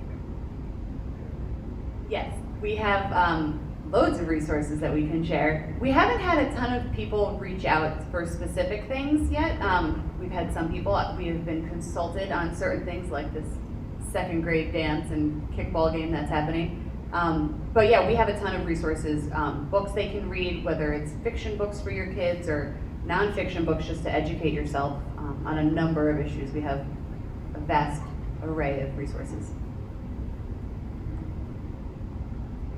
Yes, question here. So I'm kind of embarrassed, but when you guys do get services and things like that, can you send out, and I'm so sorry to you, I don't know, could you send something out that tells us, hey, this week we're learning about X, Y, this teacher's learning about X, Y, Z.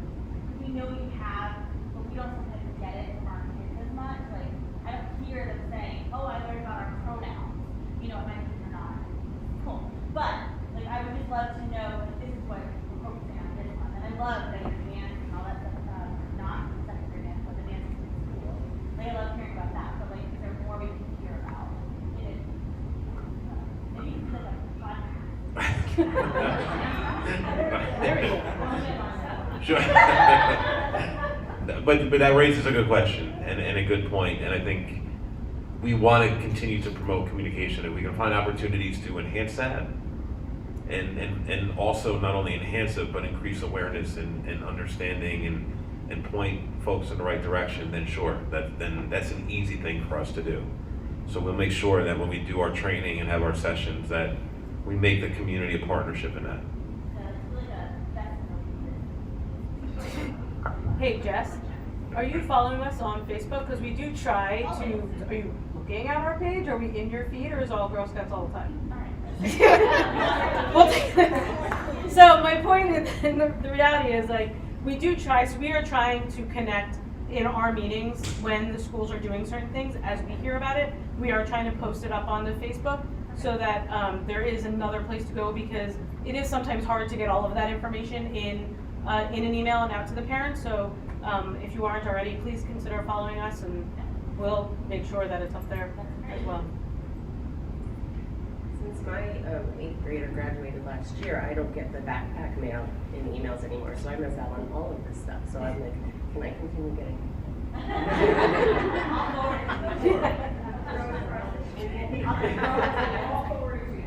Thank you. I'm missing out on all the stuff.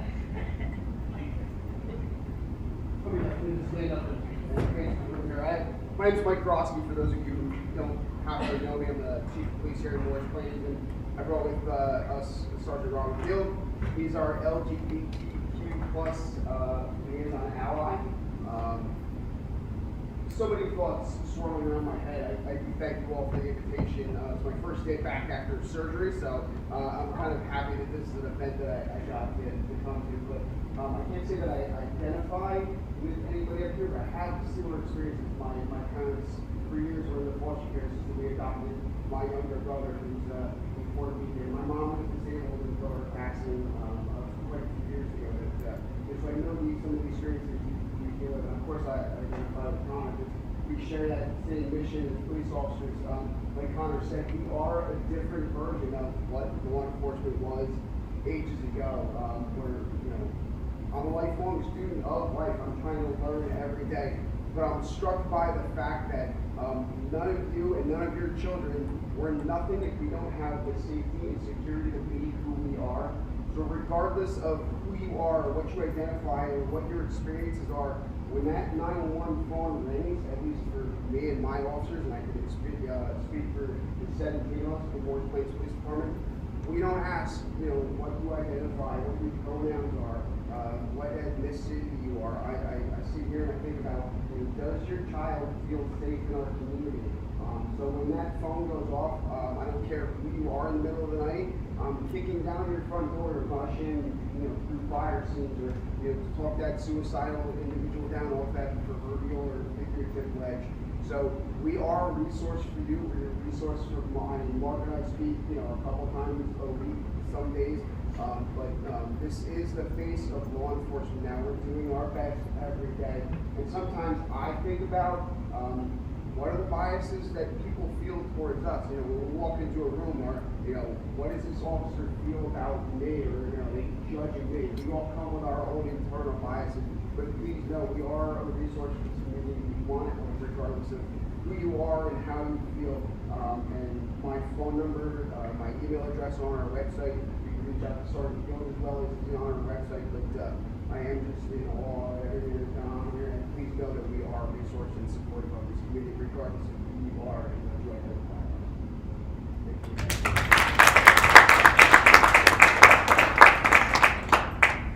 Okay, and then the last bullet that I have here was a question, I think, directed to me, possible ways to address or compensate for the lack of diversity in our schools. Now, what I would say is that it's actually already happening, right? You heard from Maria, you heard a lot of the things that are happening already. I think it's about creating a safe space to do what we're doing tonight, which is having conversation.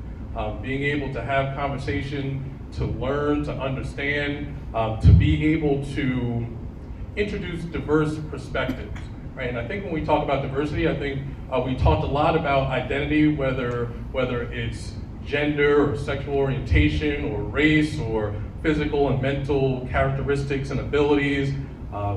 Probably touched upon ethnicity somewhere in there as well, but there are also other dimensions of diversity as well.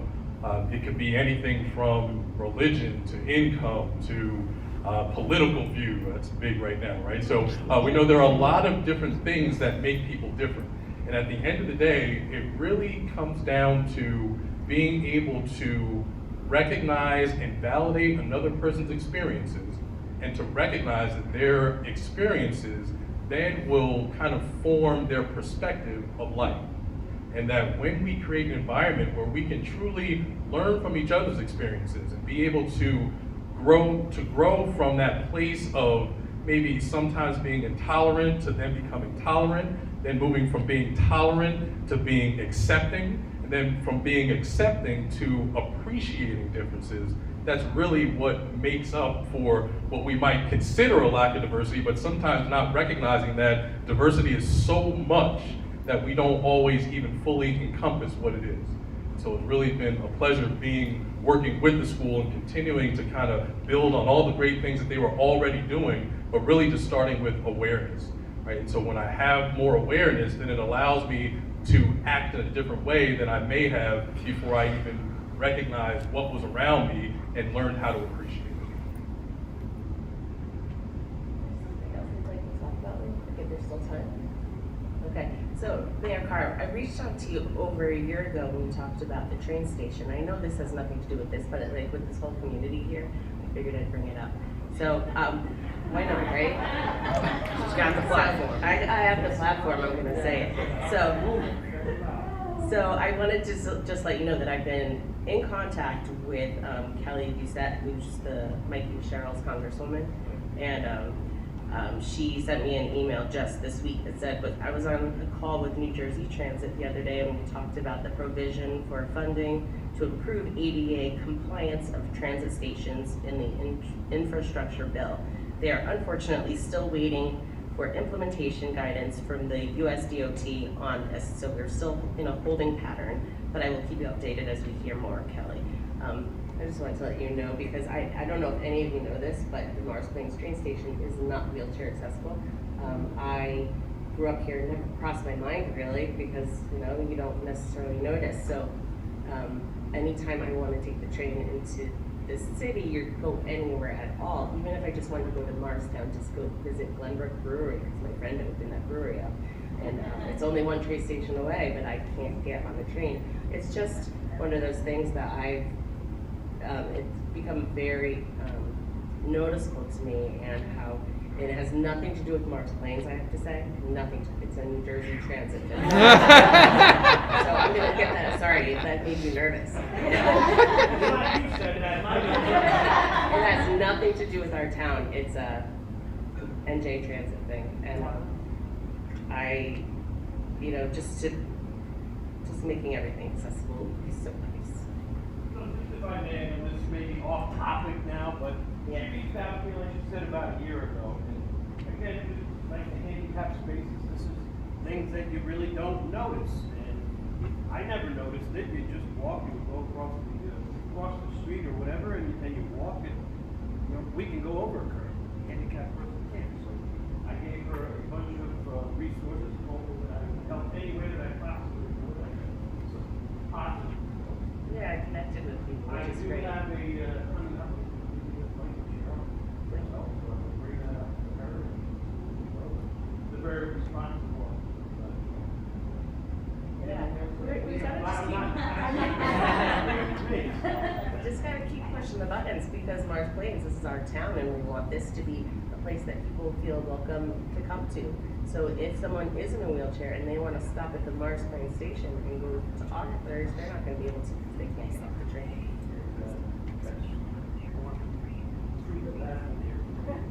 Yeah. I'm gonna pay attention.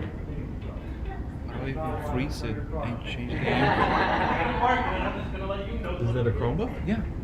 Does it have an Yes, Tina. HDMI? I think so. It has HDMI. They don't. I don't know. I guess it's been hard for me to keep together. My Check kids to see came them. here, well, Connor, my youngest at first did. Probably knew them, Colin and Chris Kearns. I do, yeah. And I wish they had the experiences, and I wish you had the experiences that are happening here now. It's so important. It's so important. He probably hasn't talked about it, but he suffered because he didn't have those experiences. My children suffered because they didn't have these experiences, and still suffer today because they didn't have that sense of support and belonging. They didn't have it when I was See to HDMI? No, you can't touch it. Don't touch it. No, where is that one to touch it? And I just wish that the parents, and more parents, would come here and get a better understanding of what's necessary. Anyway, it's very important the work you're doing. Rachel knows that. She work out on it. Appreciate what she's doing, and just keep it up. It has to happen. We all have to learn. And you know, it's hard on the parents too. Believe me, it's not easy. I mean, I had parents who are actually well-known people in the community say to me, not knowing my story, say to me, well, parents must keep their children if they are male. You know, I didn't say words. Because in those days you didn't say words. But anyway, I appreciate what you're doing so much. Thank you so much. Well, thank you, Tina. And I think it's important to note that this is a process, right? That this is a journey that we're all starting and taking together. I'm very fortunate because we have a Board of Education who stands behind these goals to support diversity, equity, and inclusion, and that makes my job easier, and it gives staff, I think, that level of confidence and support to understand that they have the flexibility and freedom to take risks and go extend beyond their comfort zone to support the needs of the students in their classrooms. So we're excited for the work ahead. We're going to continue to communicate and perhaps enhance our communication to the best we can, and continue to provide resources and support to the school community as a whole. Before we transition to the prizes portion of the program, does anybody have any last questions or comments at all? I don't want to. Yes. I just wanted to say, to follow up on what Tina was saying, I think it's a great idea for everyone to come back to the next event that you organize and bring 2 friends. Yes. That's a great idea. Yes, and remember that's really why we want to start recording. Because for those folks who couldn't, I'm very confident that we will start to reach a broader audience by making it available, because we are busy, you know, so having the ability to play, stop, revisit, I think will be helpful as well. I want to thank the panelists for your time and your support and your participation.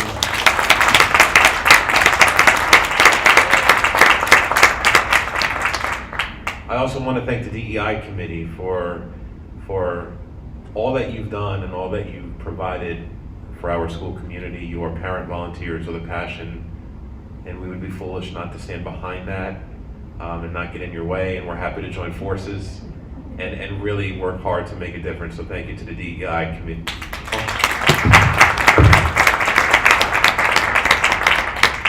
And lastly, I'd like to thank Patrick Fennell for serving as our moderator and really being the voice and our point person to guide our district in the right spot moving forward. And I think you can see we're in good hands with Patrick. So thank you, Patrick.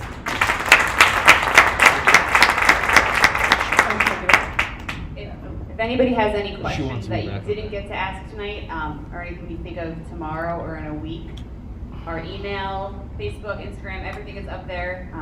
They're actively open at all times, and we like to think we're pretty communicative. So please don't hesitate to reach out to us with anything else you might think of or want to ask us. We have prizes, because you guys came, and that's cool. That's what's awesome. So we have gift certificates from Time for a Bagel and Lovies. Yay. We are very thankful for the local community that has been supportive of this. Ms. Lyon Bailey, I think you have a fun wheel back there, maybe? I might. We're gonna find out in a second. Do we have a fun She's gonna spin a wheel. I have a wheel. I don't know if you can all We see might it not yet. get to see it, but she'll tell us. Stand by. There you go. Leaks on the right.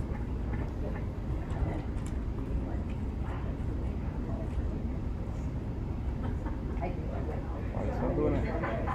There you go. Oh, that's a start. You gotta mirror the displays. What? It's coming. Do you want to know the joke of the day today? So is summer recess. While it's loading, we are in the market for a new board member. If anybody is interested or knows somebody who would like to join our committee, the wheel's up. But again, reach out to any of our contact information. We'd love to have you on board. All right, we're gonna go with Time for a Bagel first. Okay. I'm gonna shuffle the names.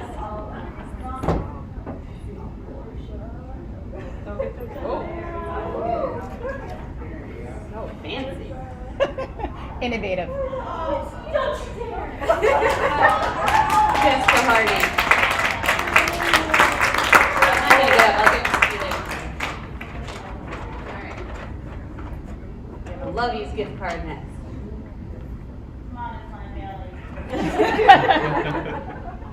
Hypothetically, if you won. No.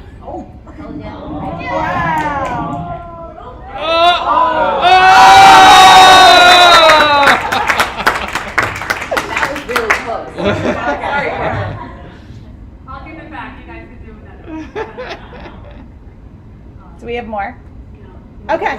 Just kidding. All right, everybody, have a wonderful evening, and thank you for your time.